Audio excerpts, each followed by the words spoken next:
था रामपुर। और रामपुर में एक शहर था रामपुर, और रामपुर में एक सेठ का आलीशान मकान था, बड़ा सा बंगला था। एक रात सेठ घर पर अकेला था। सेठ बिल्कुल अकेला था, कोई नहीं था, सब बाहर गए हुए थे। तो सेठ घर पर अकेला था और वो सोने के लिए जा रहा था। उसको नींद आ रही थी। तभी अब रात बहुत अंधेरी थी, बिल्कुल अंधेरा था। तो इस मौके का फायदा उठाकर एक चोर पीछे के रास्ते से उस मकान में प्रवेश कर गया। पीछे से वो घुस गया और वो ढूंढते ढूंढते उस कमरे तक पहुंचा जहां पर उस सेठ का कीमती सामान रखा हुआ था। वो उस कमरे तक पहुंच गया और उसने क्या किया, बैग में जो कीमती सामान जो वो उठा सकता था उसको भरना शुरू कर दिया। अचानक से खटपट की आवाज हुई, कुछ गिरा, खटपट की आवाज हुई तो सेठ की नींद खुल गई। नींद खुलने से जो सेठ था वो उठा जल्दी में। अक्सर ऐसे होता है ना, सब उठते हैं और वो जल्दी से जाते हैं कि क्या हुआ है अचानक से। तो वो उठा, उठने के बाद वो वहां पहुंचा, उस कमरे तक पहुंचा, उसको था कि कुछ हुआ है। धीरे चल के आया, उस कमरे तक पहुंचा, उसने देखा कि अंदर कोई चोर है। लेकिन समस्या ये थी कि वो पुलिस को फोन भी नहीं कर सकता था, क्योंकि पुराने टाइम की बात है तो मोबाइल तो थे नहीं भाई। वो फोन होते थे रिसीवर वाले, और वो फोन भी उसी कमरे में रखा हुआ था जहां पर वो चोर था।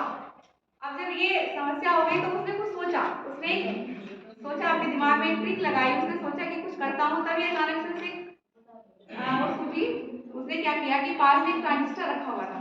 ट्रांजिस्टर उसको ये कह सकते हैं जैसे कि आज के समय में हमारे एम्पलीफायर होते हैं, ब्लूटूथ होते हैं, हम अपनी इच्छा से उसको कुछ भी बजा सकते हैं। उसने क्या किया, उस ट्रांजिस्टर पर राष्ट्रगान की धुन बजाई। अब जैसे ही राष्ट्रगान की धुन बजी तो बचपन में सीखा होगा तुमने, तो उसने राष्ट्रगान की धुन बजते ही सावधान की मुद्रा में वो खड़ा हो गया। अब उसके सावधान की मुद्रा में खड़े होने से सेठ ने मौका देखा और तुरंत उसको रस्सी से बांधकर डाल दिया और पुलिस को फोन कर दिया। उसने पुलिस को फोन कर दिया। अब पुलिस आई और उसने चोर को पकड़कर जेल में ले गई।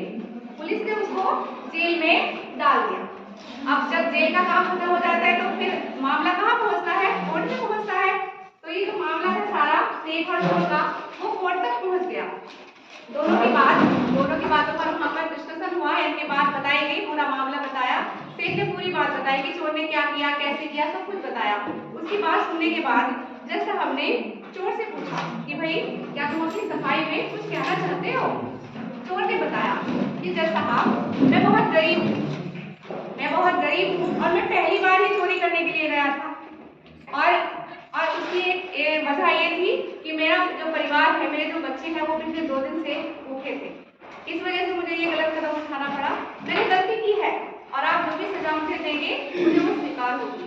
ये बात जब जज साहब ने सुनी तो उन्होंने फैसला किया। फैसला सुनाना था तो जज साहब ने फैसला सुनाना शुरू किया। उन्होंने बताया कि तुमने चोरी की है और चोरी करना महापाप है, चोरी नहीं करनी चाहिए, गलत किया है तुमने, तो इसलिए तुम्हें सजा तो भुगतनी पड़ेगी। इसके लिए तुम्हें 1000 रुपये जुर्माना देना होगा।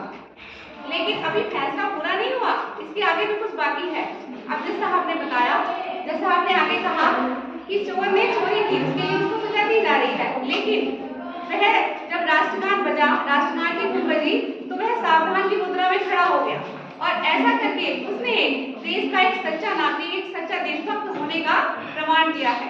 इसके लिए उसको जब ये जुर्माना ये जमा कर दे, उसको बाइज्जत बरी कर दिया जाए। अभी भी फैसला बाकी था, कुछ रह गया था। तो जज साहब ने आगे बोलना शुरू किया, सेठ ने राष्ट्रगान के समय सावधान की मुद्रा में खड़े न होकर क्या किया है, बहुत गलत कार्य किया है। उन्होंने राष्ट्रगान का अपमान किया है और ऐसा नहीं होना चाहिए था। इसके लिए उनको 6 महीने के लिए जेल की सजा काटनी होगी। और ये कहकर जब ये सारी चीजें वहां पर बैठे हुए लोगों ने सुनी तो उन्होंने जज साहब के इस फैसले की बहुत प्रशंसा की। अब बात आती है कि इस कहानी की शिक्षा क्या है। शिक्षा है कि परिस्थिति कोई भी हो, चाहे परिस्थिति कैसी भी हो, लेकिन देश सर्वोपरि है, उसका सम्मान सबसे ऊपर है। हमारा राष्ट्रगान हमारी आन बान और शान का प्रतीक है और उसका सम्मान करना हमारा नैतिक कर्तव्य है।